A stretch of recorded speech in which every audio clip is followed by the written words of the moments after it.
आदेश जय श्री भोले सभी को। आशा करता हूँ महादेव रुद्र की कृपा आप सभी पर बनी रहे। दोस्तों, आज की जो साधना है, आज की जो जानकारी है, शायद नॉर्मल जो साधक हैं, जो तंत्र में, अध्यात्म में, सिद्धि साधनाओं में जो नए आए हैं, नए जुड़े हैं और जो नई नई सिद्धियां कर रहे हैं, उनको शायद इस शक्ति के विषय में जानकारी नहीं होगी। और जो पुराने तांत्रिक हैं, पुराने साधक हैं, उच्च कोटि की साधना करने वाले साधक हैं, उनको इस शक्ति के विषय में बहुत अच्छे से पता होगा कि ये शक्ति कर क्या सकती है, इसके कार्य करने की क्षमता कितनी भयानक है और कितने तीक्ष्ण रूप से ये जब चलती है और जब साधक इसका प्रयोग किसी शत्रु पर करता है, तब शत्रु का नाश तो होता ही होता है, साथ में शत्रुओं के जो पारिवारिक सदस्य होते हैं, परिवार के लोग होते हैं, उन पर भी इसका इफेक्ट आता है। जी हाँ, मैं बात कर रहा हूँ शमशान की सबसे खतरनाक, सबसे उग्र, सबसे तीक्ष्ण चलने वाली शक्ति कृत्या की। जैसा कि जो लोग जानते हैं कि कृत्या जो है वो भगवान शिव की सबसे उग्र शक्तियों में से एक है। और जब इस शक्ति का साधक प्रयोग करता है, पहली चीज तो बिना गुरु के आदेश के, बिना गुरु के सानिध्य के, बिना गुरु की अनुमति के इस सिद्धि को करा नहीं जाता है। और उसके बाद जब इसका प्रयोग करा जाता है तो गुरु के सानिध्य में रह करके इसका प्रयोग किया जाता है, क्योंकि ये शक्ति इस तरीके से कार्य करती है कि जब ये आप प्रयोग करते हो किसी साधक के ऊपर या किसी व्यक्ति के ऊपर, किसी शत्रु के ऊपर, तो इतने भयानक रूप से चलती है, पूरे शमशान के पूरे लश्कर को लेकर के चलती है। और जब वो किसी शत्रु के ऊपर पड़ती है, जब लगती है, तो शत्रु का शारीरिक, मानसिक दोनों तरीके से बर्बादी शुरू कर देती है।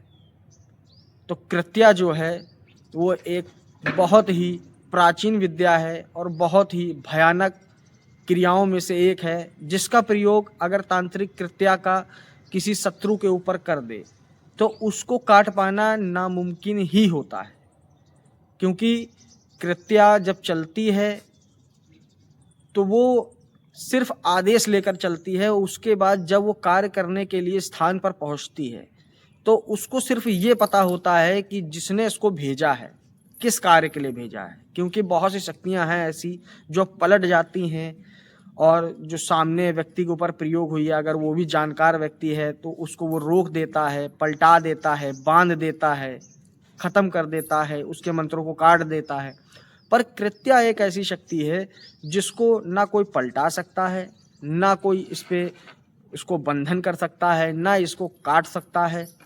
एक बार ये चल गई तो समझ लीजिए शत्रु का नाश तय है। मैंने इसकी सिद्धि आज से कई साल पहले करी थी, इसका प्रयोग भी मैंने कई लोगों पे किया है और आज मैं आप लोगों को ये मंत्र विधान देने जा रहा हूं। तो वीडियो को पूरा अंत तक ज़रूर देखिएगा कि किस प्रकार से क्या जानकारी आपको दी जा रही है। तो दोस्तों, कृत्या की जो साधना है ये पूर्ण रूप से शमशानी साधना है, यानी शमशान भूमि के ऊपर बैठ करके आपको ये करनी पड़ेगी। और अगर आप जलती चिता के ऊपर करते हो, जलती चिता के कोयले के ऊपर इसमें आहुति देते हो, तो ये शक्ति बहुत तीव्र रूप से सिद्ध होती है और साधक के पास आती है चिल्ला करके, अहंकार में, क्रोध में, और साधक का जो दिया हुआ कार्य है बहुत तीक्ष्ण रूप से करती है। बदले में भोग क्या लेती है? सिर्फ मांस और शराब।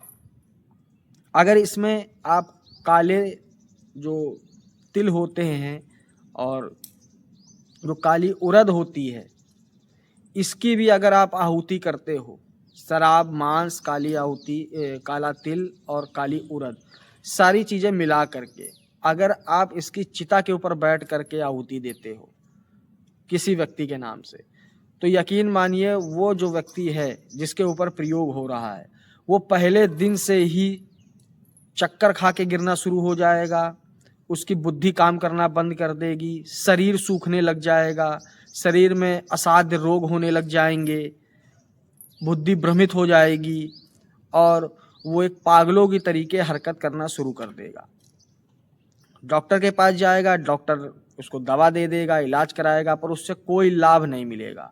और धीरे धीरे जैसे जैसे इसका प्रयोग करता है साधक, वैसे वैसे उसका शत्रु सूखता जाता है, वैसे वैसे उसके शत्रु के परिवार में अनहोनी होना चालू हो जाती है, दुर्घटनाएं होना चालू हो जाती हैं और पूरा घर शमशान में तब्दील हो जाता है।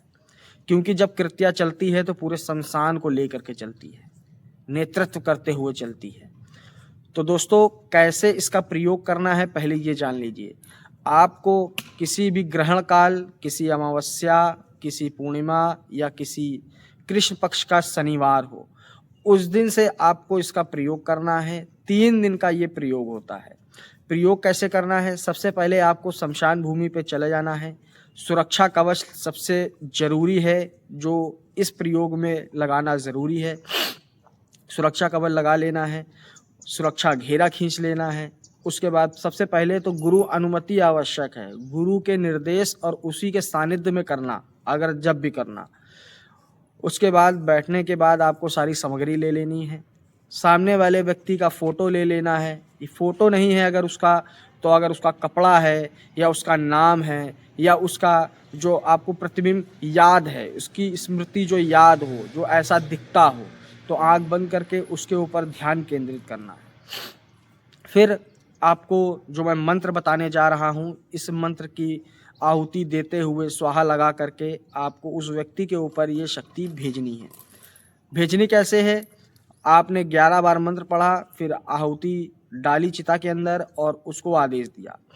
मंत्र है ओम भ्राम भ्रीम भ्रौम मृत्युश्वरी क्रम कृत्या अमुखम शीघ्र मारय मारय क्रौम। यानी कि अमुखम के स्थान पर उस व्यक्ति का नाम, माँ का नाम और पता, जहाँ पर शक्ति को भेजना है, ये चीज़ें बोल करके आपको उस शक्ति का प्रयोग, कृत्या का प्रयोग करना है। मंत्र दोबारा से सुन लीजिए। ओम भ्राम भ्रीम भ्रौम मृत्युश्वरी क्रम कृत्या अमुकम शीघ्र मारय मारय क्रौम। ये मंत्र दोस्तों बहुत ही तीक्ष्ण है और 108 आहुति सिर्फ आप उस शत्रु के नाम से दे दीजिए और फिर देखिए कमाल की उस शत्रु की कैसे बैंड बजती है। अगर कोई शत्रु आपका पैसा नहीं दे रहा है, आपका पैसा रोके हुए है, आपको परेशान कर रहा है, या आपके घर परिवार के सदस्यों को परेशान कर रहा है, या आपके काम में अड़चन डाल रहा है, या आपके काम को रोक रहा है, तो इस प्रयोग को कर करके उसको आप सबक दे सकते हैं। क्योंकि जब आप संकल्प के माध्यम से इसका प्रयोग करेंगे तो कृत्या उसको रात के स्वप्न में, जब वो रात में सोएगा तो उसके स्वप्न में वही चीज़ें रिपीट कराएगा कि किस लिए मैं आई हूँ, किस लिए मैं तुम्हारे ऊपर इतना कष्ट कर रही हूँ, किस लिए मैं तुमको इतना परेशान कर रही हूँ। और अगर अपनी गलती क्षमा याचना तुम्हें मांगनी है तो जिस व्यक्ति को तुमने परेशान किया, जिस साधक से तुमने दुर्व्यवहार किया है, उससे जाकर के माफ़ी मांगो और उसके काम को सही करो। तो वो बार बार इस चीज़ को रिपीट करती जाएगी, बार बार आपको इस चीज़ का संदेश देती जाएगी और आपको परेशान करती जाएगी। उसके बाद जब ये प्रयोग हो जाए तो आप देखते रहेंगे कि वो व्यक्ति जो है सूखता जाएगा, बीमार होता जाएगा और उसकी मानसिक स्थिति खराब होती जाएगी। तो दोस्तों, जो ये प्रयोग है, इस प्रयोग को बहुत सोच समझ करके करना, गुरु के निर्देश में करना, क्योंकि ये ओरिजिनल तांत्रिक प्रयोग है। और जब इसका प्रयोग कोई व्यक्ति करता है और इसकी शुरुआत कर देता है तो पीछे हटने का कोई सवाल नहीं कि एक दिन तुमने प्रयोग कर दिया, उसके बाद आज तुमको समय नहीं मिला या फिर आज तुमने नहीं किया, तो उल्टा कृत्या ही तुम्हारा नाश करना शुरू कर देगी, क्योंकि तुमने उसको चैतन्य कर दिया और तुमने उसको काम नहीं दिया। क्योंकि ये शक्तियाँ ऐसी होती हैं कि जब इनको चैतन्य किया जाता है, इनको जागृत किया जाता है, तो इनको किसी न किसी मकसद के लिए ही किया जाता है। और अधूरी पूजा हमेशा ही खतरनाक होती है अध्यात्म के क्षेत्र में। इस चीज़ का आप भली भांति ध्यान रखिएगा।